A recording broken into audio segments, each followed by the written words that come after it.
नमस्कार, आप देख रहे हैं प्रदेश के सबसे भरोसेमंद news channel India news Uttar Pradesh Uttarakhand और आपके साथ मैं हूं सौरभ त्रिपाठी। वक्त को चला बड़ी खास पेशकश, भाईजान का मोहल्ला छापेमारी पर हल्ला।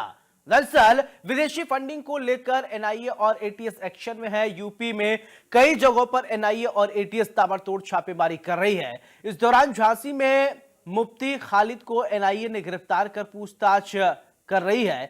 गिरफ्तारी से पहले मुफ्ती खालिद को ले जाने का मुस्लिम समुदाय ने विरोध किया और विरोध कर रहे थे। साथ ही छापेमारी के दौरान मुफ्ती के समर्थकों ने जमकर बवाल काटा। सूत्रों के हवाले से खबर की मुफ्ती खालिद,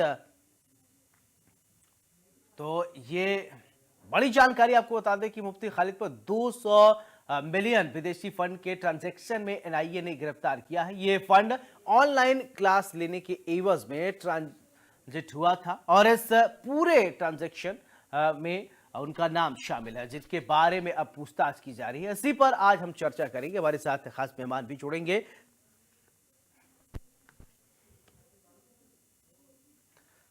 तो विदेशी फंडिंग को लेकर ये पूरा मामला है। तो आखिरकार ये जो विदेशी फंडिंग है उसको लेकर अगर एनआईए की टीम जांच कर रही है, क्या किसी को ऐतराज है क्या?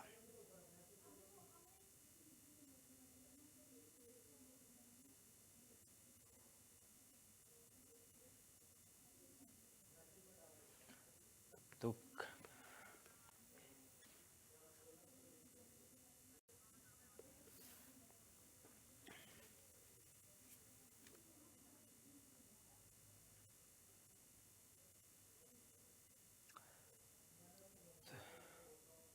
तो हमारे साथ दो खास मेहमान जुड़ रहे हैं। सबसे पहले परिचय, फिर इसके बाद चर्चा की शुरुआत करते हैं। हमारे साथ आचार्य डॉक्टर चंद्रांशु जी, हिंदू धर्म गुरु हैं, बहुत बहुत स्वागत है। हमारे साथ मोहम्मद मौलाना कौसर हसन जी हैं, बहुत बहुत स्वागत है, मुस्लिम स्कॉलर हैं आप। सबसे पहले आचार्य डॉक्टर चंद्रांशु जी, आपसे ही सवाल। मुफ्ती साहब के घर पर छापेमारी की जा रही थी और इस दरमियान ये खबर सामने आई कि उनके जो समर्थक हैं वो विरोध कर रहे थे, नहीं आप ऐसा नहीं कर सकते। क्या कानूनी, अगर कानून कुछ करना चाहता है, एनआईए की टीम जांच करना चाहती है, अगर कुछ उसको लगता है तो क्या विरोध होगा क्या, या कानून को अपना काम करने देना चाहिए, या जांच एजेंसी को अपना काम करने देना चाहिए? बिल्कुल, बहुत बहुत धन्यवाद। मैं सिर्फ इतना कहता हूँ कि देश न संविधान से चलेगा, न कुरान पे देश है संविधान पे चलेगा, न कि कुरान से या गीता से चलेगा, न रामायण से चलेगा और न किसी हदीस की आयतों से चलेगा। इसलिए हम सबको चाहिए कि संविधान को सर्वोच्च मान करके और उनको संवैधानिक तरीके से काम करने देना चाहिए। किसी भी संवैधानिक व्यवस्था में किसी अधिकारी अगर कुछ भी जांच करने के लिए जाता है, कुछ भी संदिग्ध लगता है, तो उसको जांच करने देना चाहिए, बल्कि जांच में सहयोग करना चाहिए, ना कि पत्थरबाजी करना चाहिए, रोक लगाना चाहिए। अगर ऐसा कोई करता है तो उसको फिर ऐसा है कि उसको संविधान पर विश्वास नहीं है। वह संवैधानिक देश में रह करके उसके कहीं न कहीं जो उसके प्रति जो विश्वसनीयता है, उसके प्रति जो उसके उसके विचार हैं, भाव हैं देश के प्रति, कानून व्यवस्था पर या संविधान पर उसकी कोई स्वेच्छा नहीं है, उसके मन में सम्मान नहीं है। ये बहुत गलत बात है और इसकी निंदा की जानी चाहिए, चाहे कोई भी हो। किसी वर्ग का हो, चाहे वो किसी मौलाना के घर में हो, चाहे हिंदू धर्म गुरु के यहाँ हो, चाहे किसी राजनेता के यहाँ हो। ये जो विरोध करने योग्य है, विरोध होना चाहिए। संवैधानिक दायरे से अगर कोई अधिकारी एनआईए हो, चाहे कोई भी एजेंसी अगर जांच करने के लिए जाती है, तो हर किसी को उनका सम्मान करना चाहिए और उनको सहयोग करना चाहिए। आप गलत नहीं है तो आपको डर किस बात का? अगर पत्थरबाजी करते हैं आप, खून खराबे पर आप उतरते हैं, विरोध करते हैं, इसका मतलब कहीं न कहीं आप गलत हो। प्रथम दृष्टया आप गलत हो जाते हो, इसलिए आपको इस बात का विचार करना चाहिए, ध्यान रखना चाहिए और कभी भी इस तरह की घटना को अंजाम नहीं देना चाहिए। अपने कार्यों के द्वारा देश को एक संदेश भी देना चाहिए, हम सहिष्णु हैं, संविधान पर मेरी आस्था, निष्ठा और विश्वास है, हम आपके साथ खड़े हैं। ये विश्वास प्रशासन को, शासन को दिलाना चाहिए हम लोगों को। ठीक है कौशल जी, मेरा सवाल आपसे, मुफ्ती साहब के यहाँ जब एनआईए की टीम पहुंचती है, जांच करना चाहती है, लेकिन उनके समर्थकों को ये बात नागवार गुजर रही है। वो कह रहे हैं कि नहीं साहब, आप जांच नहीं कर सकते। मुफ्ती साहब, पहले जांच तो हो जाता, फिर इसके बाद विरोध किया जाता, लेकिन पहले ही विरोध, क्या कहेंगे आप? देखिए, हमारे भाई अभी चंद्रांशु जी ने जो बात कही, मैं उसी बात को आगे बढ़ा रहा हूँ कि ये देश संविधान से चलेगा, निश्चित तौर से संविधान से चलेगा। मुफ्ती साहब हो चाहे कोई साहब हो, उनका कोई समर्थक हो और या उनका विरोधी हो, वो देश के संविधान और कानून से बड़ा नहीं हो सकता। हाँ। भाईजान हो, भाई जी हो या भाई साहब हो, एनआईए एक हमारे देश की एक विश्वस्त संस्था है, जिसके द्वारा देश की आंतरिक सुरक्षा से जुड़े हुए मुद्दों पर जांच की जाती है। यदि उसके पास कोई साक्ष्य है, तभी वो इस मामले में कार्रवाई कर रही है। और अगर वो कार्रवाई कर रही है तो उसकी कार्रवाई में, उसकी जांच में पूरी तरीके से सहयोग देना चाहिए। और किसी व्यक्ति को पूछताछ के लिए बुलाया जा रहा है, कि हमारे देश में तो लॉ ऑफ एविडेंस में और सीआरपीसी में ये प्रावधान है कि जिस व्यक्ति को जांच के लिए बुलाया जा रहा है, किसी भी व्यक्ति को जांच के लिए बुलाया जाएगा तो वो जांच में सहयोग देगा, उसको सहयोग करना चाहिए। जिस प्रकार से मैंने देखा है और सामने चीजें आई हैं, वीडियो फोटोज वगैरह आए हैं, निश्चित तौर से ये बड़ी दुखद घटना है। और ऐसी घटना को कारित करने वालों के खिलाफ, वो मुफ्ती के खिलाफ तो जो कार्रवाई हो रही है वो तो हो रही है, बाकी जो उसके समर्थन में उपद्रव फैला रहे हैं उनके खिलाफ भी सख्त से सख्त और कड़ी से कड़ी कानूनी कार्रवाई होनी चाहिए। और ऐसी कार्रवाई होनी चाहिए जिससे संदेश जाए कि अराजक तत्वों के खिलाफ हमारे देश का कानून कितना कड़ा है। बिल्कुल। कौसर जी, पहली बार मैं देख रहा हूं कोई इतनी अच्छी तरीके से बात कर रहा है, नहीं तो लोग डिफेंड करने लगते हैं। आप लोगों जैसे लोगों की जरूरत है जो समाज में पहुंचाए, मैसेज कन्वे करे, वो बताए कि नहीं ये ठीक नहीं। अभी आप देखते हैं जगह जगह पे, कई जगह ऐसे जाता है, एक वर्ग विशेष पर ही आरोप लगता है, हम जा रहे हैं किस लिए, और वहां पर तुरंत विरोध होने लगता है। प्रशासन आए, जांच करे, अगर कहते हैं ना साच को किस बात की आज, लेकिन ऐसा होता नहीं है। लोग इतना ज्यादा बिफर जाते हैं, नाराज हो जाते हैं कि स्थिति जो है वो ठीक नहीं रहती है। सर, ये मेरा अकेले का बयान नहीं है। ऐसे हजारों लोग मिलेंगे आपको जो इस तरीके की बात करेंगे कि देश में अमन शांति और कानून व्यवस्था के लिए काम होना चाहिए, बशर्ते कि आप जो है उनको दिखाएं। आप मुझसे बताएं, मुझसे संपर्क करें। ऐसे मैं आपको 1000 धर्म गुरुओं का चेहरा आपके सामने प्रदर्शित करूंगा जो गलत को गलत और सही को सही कहने वाले लोग हैं। नहीं, तो फिर कौसर जी, तो फिर उन लोगों को क्यों नहीं समझाया जाता है कि आप जैसे समाज के जागरूक लोग जब नहीं समझाएंगे तो कौन समझाएगा? अगर आप हमारे चैनल पे बैठ के ये बात करिए, आप उन लोगों को भी तो समझा सकते हैं कि नहीं ठीक है, ऐसा करना गलत है, लेकिन वो पत्थरबाजी, विरोध करना, चिल्ला चिल्ली करना, इस तरीके की चीजें आती, आप भी देखते होंगे, इसी समाज में आप रहते हैं, तो ये आपसे छुपी है नहीं। आखिरकार क्यों उनको नहीं एजुकेट किया जा रहा है?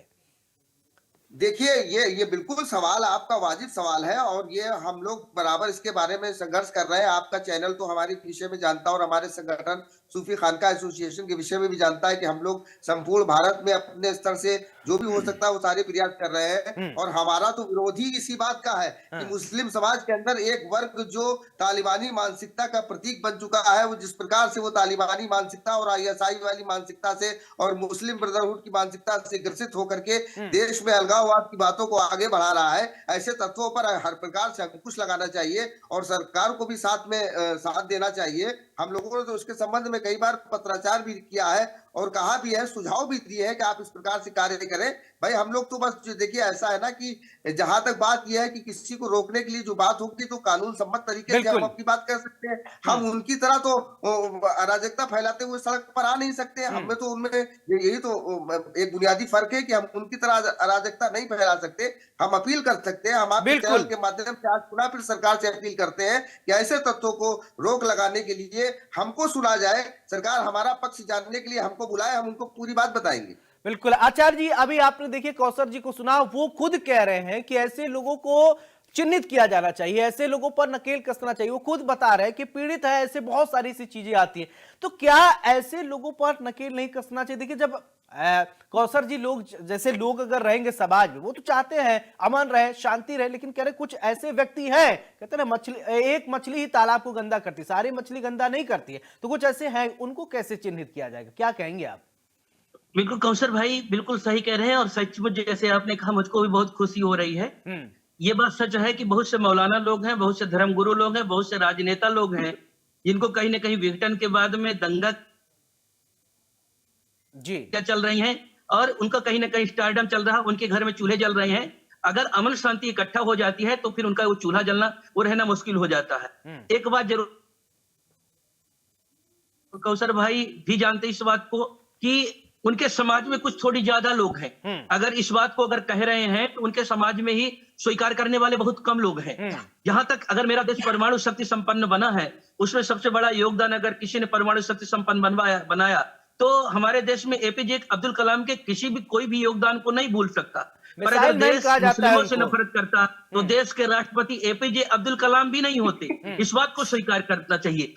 यहाँ पर अब्दुल हमीद को मानने वाले सभी लोग उनके लिए सर झुकाते हैं। यहाँ पर बिस्मिल्लाह खान को सब मानते हैं, रहीम को मानते हैं, रफ़ खान को मानते हैं। सभी लोग हम बचपन में स्वयं देखे हुए हैं कि हम लोग ताजिया होती थी, जाते थे, मिलते थे, पर कुछ दिनों में लोगों ने इतना जहर घोला कि अब मुस्लिम बस्ती में अपने हिंदुस्तान में रह करके जाने में कहीं ना कहीं डर लगने लगा। कुछ लोगों ने इतना भड़काया, और शायद मुस्लिम समुदाय में भी यही होगा, उनके अंदर भी, वो भी हमारे समाज के हिस्सा, हम लोग एक ही हैं। और फिर मैं तो कहता हूं कि अपने देश में रहने वाले मुसलमान अपने देश के ही हैं। कहीं ना कहीं ज्यादातर 3 पीढ़ी 4 पीढ़ी अपने ही रहे होंगे, अरब से आए नहीं रहे होंगे, गिने चुने लोग आए रहे होंगे। और फिर अगर इस बात को भी अगर छोड़ दे तो मैंने पहले कहा, किसी लुटेरे से, किसी आक्रांता से, किसी बाबर जैसे आक्रांता से कदापि अपने देश के मुसलमानों का संबंध तो कोई हो ही नहीं सकता। उसके नाम पर यहाँ पर कुछ बनाना या खून खराबा करना, यह बिल्कुल उचित नहीं है।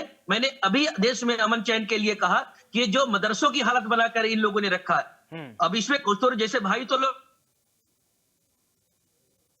रखवाएं, AK-47 रखवाएं, जिहादी पैदा कर दें। अच्छे मुसलमान भी है जो करते हैं, पर संख्या कम हो गई, उनकी ज्यादा है कि अफजल कसाब जैसे लोगों के लिए, आतंकवादी के लिए फांसी रुकवाने के लिए काम करें। वैसे लोगों की बहुत कमी कहीं ना कहीं है। तो मैं निश्चित तौर पर कहता हूं कि एक बार देश के मुसलमानों को और अपने हिंदू धर्म के, सनातन धर्म वाले मानने वाले लोगों को, हर वर्ग के लोगों को देश के अमन चैन के लिए एक बार सब लोग साथ में आए। जो गुनाहगार है, चाहे हिंदू हो, चाहे मुसलमान हो, सिख हो, ईसाई हो, कोई भी हो, किसी वर्ग का हो, अगर अपराधी है, लुटेरा है, दरिंद्रा है, आतंकवादी है, रेपिस्ट है, उसके खिलाफ आवाज उठाना चाहिए। चाहे अपना बेटा हो, भाई हो, परिवार का हो, समाज का हो, जात पात मद मजहब छूट करके देश की एकता अखंडता के लिए हम लोग खड़े हो, एक साथ में लगे, तो निश्चित तौर पर देश में अमन चैन आएगा। और बहुत धन्यवाद है कौसर भाई को। बिल्कुल कौसर जी, एक मेरा सवाल आपसे, देखिए ये देश बहुत प्राचीन भारत देश है और बहुत समय से यहाँ पर लोग हिंदू मुसलमान सब रहते हैं और इससे डिनाई नहीं किया जा सकता।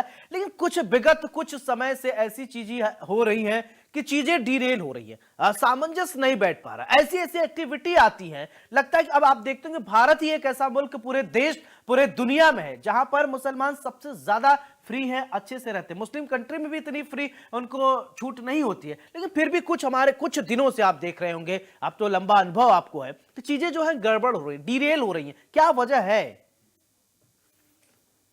देखिए, आपने जो बात कही कि भारत के मुसलमान और दुनिया भर के मुसलमान, बिल्कुल सही बात है। भारत भर के मुसलमान और दुनिया भर के मुसलमानों में बड़ा जमीन और आसमान का अंतर है। भारत के मुसलमानों को जितनी आजादी भारत में हासिल है, मक्का में और मदीना में उतनी आजादी हासिल नहीं है। मोहम्मद साहब जो सारे मुसलमानों के लिए अल्लाह के बाद अगर कोई स्थान मुसलमानों में रखा जाता है तो वो मोहम्मद साहब का है। मोहम्मद साहब के शान में खड़े होकर के, हाथ बांध करके मदीना में उनके मजार के सामने मतलब जो है उनकी प्रशंसा नहीं की जा सकती, कोड़े पड़ने लगेंगे। लेकिन भारत में कहीं पर भी आप जो है मोहम्मद साहब की शान में कोई भी कसीदा पढ़े तो कोई आपको मना करने के लिए नहीं आएगा। तो बड़ा अंतर है। और ये बात भी बिल्कुल स्पष्ट है कि जो भी उदारवादी मामला है और जो चीजें हैं हमारे देश के अंदर, जो सूफीज्म है और सूफीवादी विचारधारा है, उसको जो फली फूली है वो भारत की सरजमीन पे ही फली फूली है। देखिए, आपको हिंदू समाज को और बहुसंख्यक समाज को इन कट्टरपंथियों से इतना खतरा नहीं है जितना हमारी सूफीवादी परंपरा को इन कट्टरपंथियों से खतरा है। कि ये जिस तरीके से अभी आपने देखा होगा कि तालिबान में जब ये काबिज हुए तो इन्होंने हिंदू और सिखों को तो बाद में जो है वो टारगेट पे लिया। सबसे पहले तो सूफी और मौलाई और शिया मुसलमानों को टारगेट पे लेते हुए उनके धार्मिक स्थलों से काले झंडे उतरवा दिए और उनकी परंपराओं पर रोक लगा दी, उनके साथ अत्याचार किया। तो ये कट्टरपंथी शक्तियां, ये जरूर इसमें कोई दो राय नहीं कि ये संख्या में सीमित है, लेकिन इनका नेटवर्क इतना ज्यादा बड़ा है कि वो सारी चीजें बड़ी भारी संख्या में दिखाई देती हैं। लेकिन आपको जान करके बड़ी खुशी होगी कि मुस्लिम समाज, खासतौर से सूफीवादी विचारधारा को मानने वाले समाज में बड़ी तेजी के साथ जो है जागरूकता आ रही है और बड़े संगठन तैयार हो रहे हैं। उसके बारे में बड़ा जमीनी स्तर पर कार्य हो रहा है और आपने देखा होगा कोई भी ऐसा मसला हो तो उसको कंडम करने के लिए सूफी समाज के लोग तुरंत बिल्कुल आगे आते हैं। कौसर जी, यहाँ एक पर एक परिकल्पना की जा रही, कहा जा रहा है कि मुस्लिम समाज के लिए अच्छी बात है, एक हाथ में कुरान हो, एक हाथ में कंप्यूटर हो, लैपटॉप हो, आगे बढ़े, किसी ने रोका नहीं। ये तो कहा नहीं जा रहा है एक हाथ में पत्थर हो, पत्थर की तो बात कहीं कहीं नहीं जा रही। लैपटॉप पढ़िए, खूब पढ़िए, अब्दुल कलाम बनिए, ऐसे ऐसे लोग हमारे देश में रहे जो आदर्श स्थापित किए, जिनके नाम के सामने सर झुकता है। लेकिन आज ऐसे ऐसे लोग हो गए हैं जिनको देखकर लगता है कि ये क्या हो गया है। ये देखिए, हमारे देश के संविधान ने जो व्यवस्था की है उसमें पूरी व्यवस्था है, उसमें किसी भी प्रकार से किसी भी धर्म, वर्ग, जाति, समुदाय और को मतलब वो विभेद नहीं किया गया। उनको पूरी आजादी है अपनी धार्मिक जो है स्वतंत्रता के तहत अपने धर्म पर चलने की, कुरान पढ़ने की और आयतें पढ़ने की, हदीस पढ़ने की। बिल्कुल। लेकिन ये मुस्लिम समाज को भी खुद इसके बारे में विचार करना होगा कि हम केवल अपने बच्चों को केवल मदरसों की शिक्षा तक सीमित न रखें, धार्मिक शिक्षा के साथ आधुनिक शिक्षा भी दें, और आधुनिक शिक्षा ऐसी आधुनिक शिक्षा जो समावेशी हो। देखिए, एक चीज मैं आपको जोर देना चाहता हूँ, समय कम है आपके पास भी, हमारे पास भी। अभी जो कुछ मामले आए हैं ISIS के रूप में, जो केरल में कुछ लोग पकड़े गए थे, वो मदरसे के नहीं थे, वो तो बड़े कोई CA की उसने मतलब किसी ने MCA किया हुआ था, किसी ने MBA किया हुआ था, कोई MTech था, कोई BTech किया हुआ था।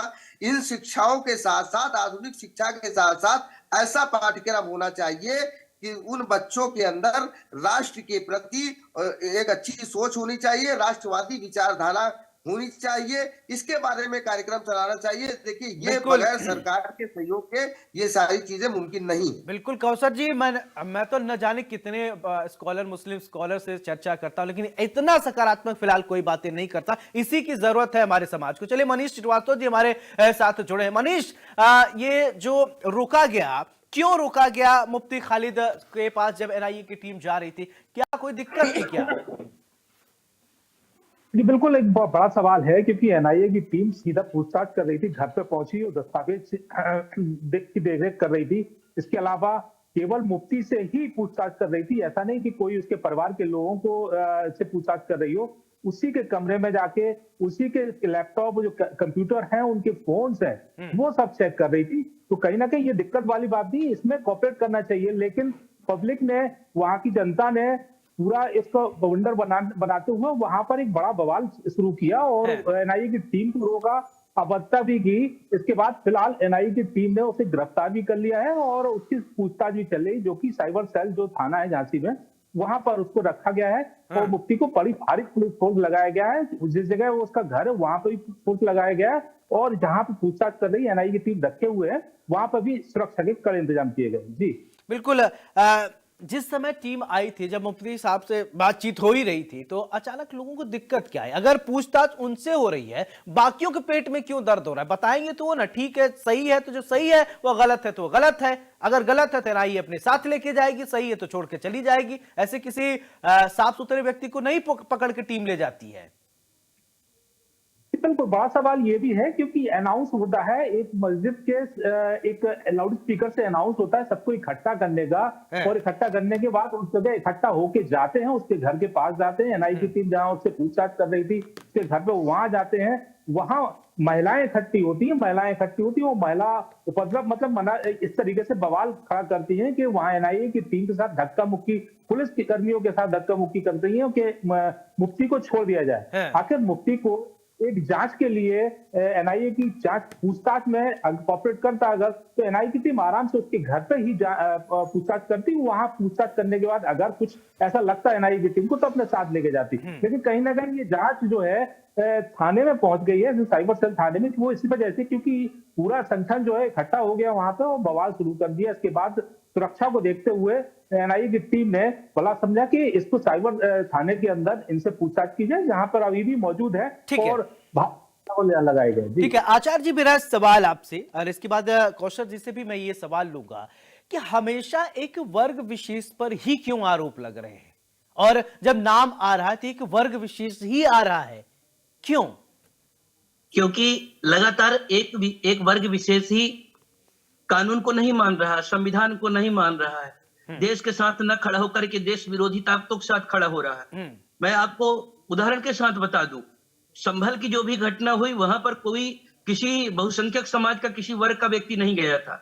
वहां पर प्रशासन ही अपना काम करने के लिए, जांच करने के लिए गई थी। मेरा एक प्रश्न होता है कि अगर एक बार किसी की जांच होती है और संबंधित जांच की टीम को ऐसा लगता है कि अभी जांच में शायद निष्पक्ष न्याय नहीं हो पाएगा, कुछ छूट रहा है, कुछ करना चाहिए, अगर दूसरी बार जाती है तो फिर एक साथ में हजारों लोग कैसे इकट्ठा हो जाते हैं? 2 ट्रैक्टर की टाली, वहां पर ईंटें पत्थर कैसे इकट्ठा हो जाते हैं? अगर उनको लगता भी है कि कुछ गलत उनके साथ हो रहा है तो उनके लिए भी न्यायालय उतना खुला हुआ है, उसकी शिकायत करने का उनका अधिकार है। अभी मैंने देखा कि कौसर हसन साहब बहुत अच्छे एडवोकेट हैं, इसलिए इन्होंने जितनी बात कही मैं दिल से इनकी तारीफ कर रहा हूं कि इन्होंने बाकायदा ये संवैधानिक तरीके से पूरी बात किया। उनको भी कहीं ना कहीं उस संविधान को मानना चाहिए। उनके साथ गलत हो रहा है तो उनके लिए भी न्यायालय के दरवाजे खुले हुए, पर उन्होंने क्या किया? उन्होंने पत्थर बरसाना शुरू कर दिया। एक यात्रा निकलती है जुलूस में श्रावस्ती वाले घटना में, एक लड़का जाकर के उसको झंडा छू देता है तो गोली मार दिया, कानून हाथ में ले लिया। मैं कहता हूं भाई, हम लगभग 500 सालों से राम मंदिर की लड़ाई लड़ रहे थे, हम खून खराबा करने की किसी वर्ग के विषय से नहीं गए। जब सुप्रीम कोर्ट से हमारे पास अधिकार आया और उसमें भी मुस्लिम समुदाय को समाहित करके उनके लिए भी मस्जिद की बाकायदा जगह मिली हुई है, तब हम जाकर के कुछ कर रहे हैं। ऐसे अभी काशी देख लो आप, काशी पर भी हम न्यायालय के भरोसे बैठे हैं, जांच पर भरोसा, भले साक्ष्य हिंदू पक्ष के मिल रहे हो, फिर भी हम लोग खड़े हैं, जबरदस्ती कब्जा करने के लिए नहीं जाते। मथुरा की भी हम मांग ही कर रहे हैं, जहां भी ऐसा मामला है हम लोग मांग करते हैं, संवैधानिक तरीके से कोर्ट में जाते हैं, न्यायालय अपना काम करता है। पर दूसरा वर्ग क्या कर रहा है? वो लगातार पत्थरबाजी कर रहा है, चुनौती दे रहा है संविधान को, प्रशासन को चुनौती दे रहा है, गोलीबारी कर रहा है। तो ये फिर देश के साथ नहीं है, संविधान के साथ नहीं है, और जब ये नहीं तो चल सकता, बस यही कारण है। ठीक है आचार्य जी। कौसर जी, मेरा सवाल आपसे, जैसा कि अभी आचार्य जी ने बताया कि आप एडवोकेट हैं तो आप बेहतर और समझा सकते हैं। ये देश आप एक तरफ कहते हैं कि संविधान से चलता है, संविधान से चलना चाहिए और संविधान से ही चलता है, लेकिन एक तरफ पत्थर से भी लोग चलाना चाह रहे हैं, बलवा, दंगा और आगजनी करके लोग चलाना चाह रहे हैं, ऐसे कैसे चलेगा? देखिए, आपको महोदय एक चीज जान करके बड़ी हैरानी होगी और हो सकता है कि मेरे इस वक्तव्य के बाद आप उस पर शोध भी करें और करना भी चाहिए। इस संस्था ने, जिस धार्मिक संगठन ने 1921 से लेकर के 1947 तक पाकिस्तान को बनाने का आंदोलन चलाया, वो संस्था आज भी भारत में काम कर रही है। वो संस्था आज भी है और उस संस्था के लोगों के आज भी संबंध पाकिस्तान के उन आतंकवादियों के साथ है जो जम्मू कश्मीर में जिहाद के फतवे देते हैं।